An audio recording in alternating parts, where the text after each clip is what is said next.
Lutut. Kau pegang kaki. Pegang lutut.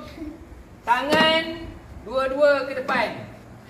Cikgu macam mana? Bukannya terus tolak. Perlahan-lahan. Sampai awak dah tak boleh nak bongkok. Tunggu sampai berapa saat? 3 saat. Berapa? 40. Ha? 40. Ni berapa?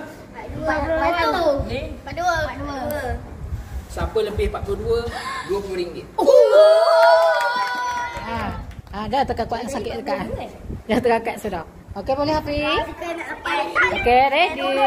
Ada. Okey. Amak pegang Amak. Okey, terus kan. Usah nak tengok sampai nombor berapa boleh pergi. 42. Okey. 43. Okey.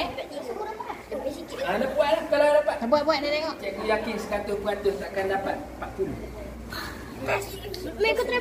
Sakit dah? Okey, teruskan. Baik, habis 5 je. Okey. Apa dia lupa dah. Dekat tu je. Betul. Boleh.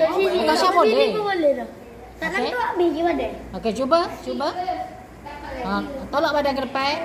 Tangan atas lantai tu. Gitu.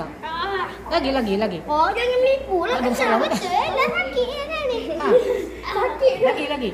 Cucuk tu boleh. Oh, dia ni ada masalah tulang belakang lah kot. Sakit. Amak lebih 9. Main lepas kan. Jangan tolong. Jangan tolong dia. Jangan tolong. Biar badan dia sendiri gerak. Kaki je boleh pegang. Okey, Jangan pasal. Sampai awak tak boleh. Lagi. Lebih. Habis dah? Saya Lagi, berhenti sekejap. sangat man. Boleh lah 29. 29. Dia okey. Saya nak angkat kaki ni. Tak puas hati, okey. Saya tak pasti. Tak tahu. Dah 200. Berapa? 200. Siapa boleh lawan Ustazah Maizah? 43 tadi. Oh. Okey. Sikit lagi. 42 sikit lagi. Sikit lagi. Koyong. 38. Ayo. Terangkat dah menit. 38 koyong. Okey, Hafiz ya. Giliran Hafiz. Konsentrate. Okey, fokus. Ke depan lagi. Koyong. Afi. 30. Jauh.